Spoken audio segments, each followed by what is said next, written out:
Salve, salve a luz, salve os guardiões da luz, seja bem-vinda ao Cris por Cris Jimenez, seja bem-vinda a mais um vídeo. Hoje nós vamos falar sobre o ciclo de encarnações, ok? Então bora lá. Então, nesse vídeo nós vamos aprender a calcular a encarnação. Então, o ciclo de encarnações, ele é dado por 22 encarnações, sendo que em qualquer uma dessas encarnações você pode reencarnar, né? Ou você pode cumprir a sua missão de vida e simplesmente não precisar mais encarnar. Sim, quando você nasce e você cumpre o seu propósito pelo qual você veio aqui na Terra, você não necessariamente precisa cumprir os 22 os 22 encarnações, né? Você pode, em qualquer uma delas, eu posso estar na 16ª encarnação, conseguir entender tudo, né? Conseguir resolver o que eu tinha que resolver, ao qual eu me comprometi a encarnar, e a partir daí eu vou não ter necessidade, e quando você não tem necessidade, você faz o quê? Você pode virar anjo de guarda de alguém, você vai fazer alguma coisa, você vai para outro canto, não vai ficar aqui infernizando a vida de ninguém, né?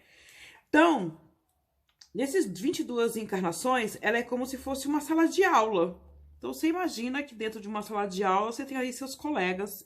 E esses colegas, tem aquele colega que você estuda mais, tem aquele colega que você estuda menos. Mas todos os colegas estão no mesmo ano. Esses colegas que estão no mesmo ano, no mesmo momento, nós chamamos de almas gêmeas. E aí, a alma gêmea, ela vai ter todos os aspectos das reencarnações iguais. Então, quando estudamos o ciclo, nós temos a encarnação, o karma, a tendência, a subtendência, a frequência e a subfrequência. Então, o ciclo encarnatório é formado desses 6 aspectos, e nesses 6 aspectos você consegue entender quem é sua alma gêmea, quem é sua alma complementar, o porquê que você se dá melhor com uma pessoa do que com outra, porquê que apesar de você ser numericamente igual na somatória de encarnação de outra pessoa, porquê que de repente você não se dá bem com essa pessoa. Então aqui nós temos a explicação do porquê isso acontece, nós temos a explicação do porquê você desceu. Aqui no ciclo de encarnações é o porquê.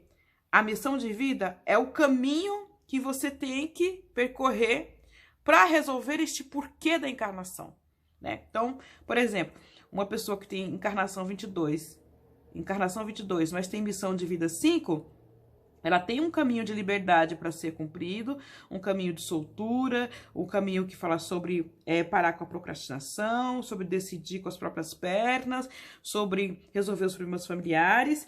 E também fala que neste caminho, para resolver este porquê que ela desceu, que é todas essas coisas que eu falei, ela precisa aprender a trabalhar sua autoestima, aprender a cuidar de si, trabalhar a sua espiritualidade, a sua religiosidade, entender a sua sexualidade, entender a sua forma de viver, que é mais livre, que é mais solta. Então, nós temos o caminho, né?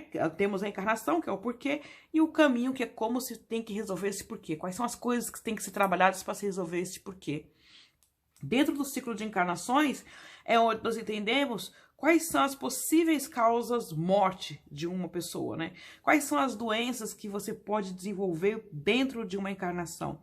Então, por exemplo, uma encarnação 17, ela pode desenvolver problemas como anemia, ela pode desenvolver problemas como leucemia, ela pode desenvolver problemas como entupimento de veias, né, ter trombose e assim por diante, porque faz parte deste movimento que ela está fazendo, né? Então, mas pode-se evitar isso? Dependendo da numerologia da pessoa, você pode evitar totalmente, como você pode, de repente, se não tiver como evitar, você pode amenizar os efeitos dessas situações dentro da sua encarnação.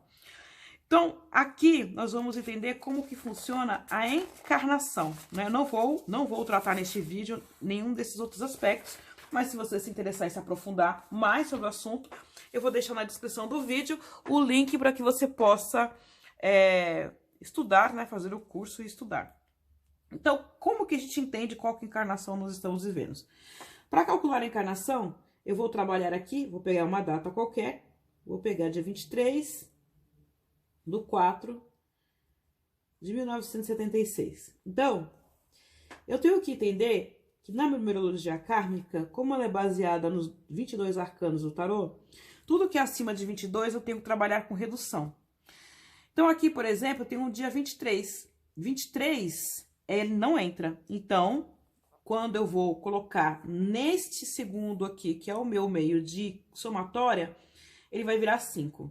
4, virar 4 mesmo. Aqui, 1976, 1 com 9, 10, com 7, 17, 17 com 6, 23. 23 é maior que 22, vai virar 5. Na numerologia kármica, né, aqui no caso do ciclo de encarnações, só o ano que você nasce, ele também tem uma importância, ele tem um significado. Então, o ano que eu nasci aqui, no caso, a data que eu tenho aqui é 76. 7, 6, 13. Então, eu vou colocar o 13 aqui. E ainda dá para me reduzir. 1 mais 3, 4. Então, 4 aqui. Então, aqui eu vou fazer a somatória para me poder ver qual que é a encarnação que eu tô vivendo. Sempre que eu vou somar dia, mês, ano completo. Dia, mês, ano todo. Então, vamos entender. O dia, 5, mais o mês, 4, mais o ano todo, 5. 5 e 5, 10, com 4, 14. 14 é menor que 22, permanece 14. 5 mais 4 mais 13. 5 mais 4 mais 13. Então, eu tenho aqui 13 com 4, 17. 17 com 5, dá 17, 18, 19, 20, 21, 22. Então, dá 22, então eu tenho aqui um 22, ok? 22, 22, permanece 22 mesmo. Aqui eu vou ter o 5, 5 mais 4 dá 9, mais 4 dá 13. Então, eu tenho um 13 aqui. Então, nessa somatória, que aqui é o que eu vou considerar, eu tenho o 22 como maior número. Então, o 22 é a minha encarnação. Então, nessa encarnação aqui, eu vou ter que trabalhar mais a minha liberdade, eu tenho que trabalhar não ficar procrastinando, eu tenho que trabalhar a minha aceitação, eu tenho que trabalhar, entender que, apesar de eu gritar liberdade para todos os lados, eu tenho lá um apego, né? Eu tenho uma dificuldade de se soltar daquelas pessoas que eu considero como minha família. Então, eu tenho que trabalhar esta soltura, né? Eu tenho que buscar esta liberdade. Então, nesta encarnação, eu desço. Por quê? Porque eu não sei realmente ser um espírito livre. Eu realmente não sei ser alguém que caminha com as minhas próprias pernas, sem ficar presa a pessoas do passado, sem entender aquilo que eu já tenho como conhecimento e entender aquilo que eu trago como força dentro da minha vida. Então, dessa forma, eu tenho que trabalhar isso nessa encarnação, né? E a forma como vai ser caminhado isso, ele é dado pela missão de vida, que não cabe nesse vídeo aqui. Então, dentro das 22 encarnações, ele pode reencarnar novamente. Como ele está na 22ª encarnação, se ele não cumprir o que essa encarnação 22 traz para ele, ele vai voltar para o ciclo virginal e vai recomeçar a reencarnar novamente. Em cima dos bloqueios que ele teve, ele vai ter esses bloqueios para resolver nas outras encarnações. E às vezes pode vir até com um duplo ou um triplo karma, quando se vai nos estudos mais profundos, né? Então, a 22ª encarnação, ela vai falar sobre isso. Ok? Vamos a mais um exemplo. Vamos pegar mais um exemplo para que você consiga entender como que funciona o ciclo de encarnações. Então, eu vou pegar aqui o dia 29 do 6 de 2000. 29, eu armo desta forma a conta. 29 é maior que 22, então ele vai 2 mais 9, 11, então eu desço 11. 1 mais 1, 2. Porque quando eu vou fazer as somatórias dos ciclos, para entender, compreender o ciclo de encarnações, os números têm que ser reduzidos ao máximo possível, né?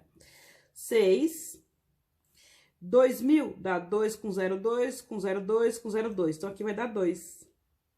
E aqui, que eu vou ter os dois últimos números, eu vou ter 0, 0. Então, como que vai ficar minha somatória aqui? O dia, mês, ano todo. Dia, mês, ano. Então, eu vou ter 11, mais 6, mais 2. Vai dar 17, 18, 19. 19 é menor que 22, permanece. 11, mais 6, mais 0. Né? Eu não tenho mais nada aqui para reduzir, vou pegar o 0 aqui. 11 mais 6, 17. Vou pegar, o 11 já foi com todo mundo, vou pegar o 2. 2, mais 6, mais 2, é igual, 6 com 2, 8, 8 com 2, 10, 10, 10.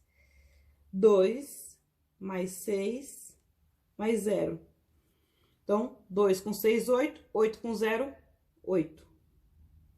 8, permanece 8. Então, eu tenho esses números aqui como números que são o que eu encontrei na minha somatória. Nessa somatória, o maior número é 19. Então, 19 é a minha encarnação. Então, numa encarnação 19, eu tenho que aprender a trabalhar, a cuidar mais de mim, a não me acomodar, a entender que eu preciso ter o meu lado criança, mas eu também preciso trabalhar o meu lado adulto. Eu tenho uma sabedoria interna forte, porque já está na 19ª encarnação. Então, supostamente, uma pessoa que já viveu mais de 3, 4 mil anos, que a gente não tem uma ideia, realmente uma conta precisa, porque não temos o tempo espiritual, ele é muito diferente do nosso tempo terreno. A medida do tempo é diferente. Então não dá, mas supostamente pelo número de anos que nós poderíamos viver hoje, sei lá, entre 80 e 100 anos a gente poderia viver, seria a média de vida? Então teria mais ou menos isso. Então o que significa isso? Significa que essa pessoa, ela já está no ponto 19. Ela cumprindo o ponto 19 dela, ela não necessariamente precisa reencarnar novamente, né? Aqui depois a gente entende que essa pessoa, por ela nascer depois de 2000, ela tem uma mente e um espírito muito mais aberto para as coisas espirituais, uma mente muito mais livre, e ela vem com uma rapidez de aprendizado muito grande, até porque os que nasceram de 2000 para cá, todos eles vão ter karmas e tem subtendências diferenciadas, né? Mostrando que eles já passaram pelas 22 encarnações e já estão aqui de volta, né? Isso aí a gente vê num estudo mais profundo. E aí, para você entender um pouco, nós temos, a partir do ano de 2000 para cá, a gente consegue encontrar da encarnação 4 em diante. A encarnação 1, 2 e 3, as contas não vão bater para isso. Mas 2000 você vai ver que a encarnação é a encarnação 4. Numa encarnação 4, tem que trabalhar o seu poder, tem que trabalhar a sua flexibilidade, tem que trabalhar as suas questões de ansiedade. Numa encarnação 5, tem que trabalhar a sua autoestima, trabalhar a sua espiritualidade, trabalhar o dizer não, aprender a dizer não. Numa encarnação 6, aprender a tomar decisões, aprender a aceitar-se a si mesmo, aprender o equilíbrio do lado espiritual, né? Que tudo tem dois lados, tudo tem duas estradas a seguir. No 7, trabalhar a espiritualidade no sentido de estudos, principalmente, ter as rédeas da vida na mão e ter uma direção para seguir. Na encarnação 8, aprender que tudo que vai volta, né? Aprender que tudo aquilo que está no espírito se reflete na matéria e que é preciso equilibrar esses dois lados, né? Ter o lado racional e o emocional equilibrado. Numa encarnação 9, é preciso trabalhar a questão da ancestralidade, é preciso trabalhar o respeito aos antigos, trabalhar também a questão da paciência e da prudência. Numa encarnação 10, aprender a trabalhar com a sorte, aprender a ter um objetivo e deixar as coisas fluírem sem querer ter o controle de tudo. Entender os altos e baixos da vida. No 11, aprender a trabalhar a inteligência e a sedução, aprender a não se cobrar tanto, né? E a buscar uma razão, né? Analisar as coisas com inteligência e não sucumbir aos instintos. O 12, aprender a olhar as coisas de uma outra forma, de uma outra maneira. Tomar cuidado com os processos depressivos e a vontade de dar fim na própria vida. No 13, aprender a realmente dar fim aos ciclos, dar fim às coisas, deixar aquilo que realmente não importa para trás e começar a olhar para frente. Aprender o poder da transformação. No 14, deixar a procrastinação de lado, aprender o equilíbrio das emoções e aprender a trabalhar a fé. 15, aprender a lidar com o poder, tomar cuidado com o ego e cuidar e trabalhar com o lado da espiritualidade. 16, aprender a trabalhar o desapego, aprender a renascer das situações, entender que nada nos pertence, tudo é emprestado, até o nosso corpo físico é emprestado. Ele se vai e pode se ir a qualquer segundo. 17, aprender a não ficar se iludindo, aprender a trabalhar a parte espiritual, né? São pessoas que trazem a questão da cura, né? Dentro dessa encarnação. Cuidar da parte energética. 18, cuidar das ilusões, das emoções que estão ocultas, escondidas, das mágoas. Trabalhar a parte espiritual, principalmente relacionada a coisas de magia. 19, aprender a não procrastinar, aprender a cuidar de si, trazer alegria para si. Cuidar do seu lado criança, do seu lado adulto, com cautela, né? Usar a sua sabedoria interior. O 20, não se julgar tanto, não se sentenciar tanto, aprender a criar novos caminhos, a aprender com os erros e partir para novas situações. 21, aprender a terminar aquilo que começa, né? A observar os processos da vida, observar as etapas da vida que devem ser ditas, aprender a distinguir quem é de verdade e quem é de mentira. 22, trabalhar a sua liberdade, aprender a tomar as suas próprias decisões, a trilhar os seus próprios caminhos novos, né? Então, isso rapidamente para você entender o que poderia trabalhar a sua encarnação. É claro que tem muito mais coisas aqui dentro desse ciclo, porque aqui nós conseguimos ver todas as ligações, né, de almas gêmeas, almas complementares, o porquê que você encontra determinada pessoa na sua vida, porquê que você vai com a cara de um, não vai com a cara do outro, porquê que determinada pessoa desenvolve determinado tipo de doença, porquê que uma pessoa, uma alma gêmea passa pela sua vida e não permanece, ela vai embora e de repente a que fica é uma alma irmã, uma alma amiga. Por que que cada pessoa entra e sai da sua vida, né? E entender os acontecimentos que vêm. Por que que um 15, né, atrai tanta confusão para a vida? Por que que um 18 acaba atraindo tanta traição? Por que que um 16 acaba atraindo tantas situações de perdas? Por que que um 20 acaba sempre voltando pessoas do passado na vida dela? Então, esse tipo de compreensão, né, da situação do porquê que eu estou aqui, por que que eu estou aqui, qual que é o meu caminho espiritual, ele está descrito dentro do ciclo de encarnações, que é a sua escola espiritual, é a sua escola astral, é aquela na qual você veio aprender, né? Você está aqui no cantinho do pensamento, né? Enclausurado no corpo físico, para aprender algo. Este algo está aqui, junto com a sua missão de vida. Tá bom, crianças? Espero que vocês tenham gostado. Aqui na descrição do vídeo tem o link para que você possa estudar, se você quiser estudar mais profundamente o ciclo de encarnações e entender melhor isso. Isso é um grande apoio para você que é terapeuta ou para você que simplesmente tem no seu coração que você pode ajudar outras pessoas, né? Ajudar outras, acolher outras almas, ajudando elas a se encontrarem e a percorrerem o caminho por essa terra de uma forma mais suave e mais tranquila, superando os obstáculos, tá bom? Fiquem na luz, abençoados sejamos todos. Lembre-se sempre, um dia mais no espírito, um dia menos na carne. Importante na vida ter com quem compartilhar. Até um próximo vídeo e tchau.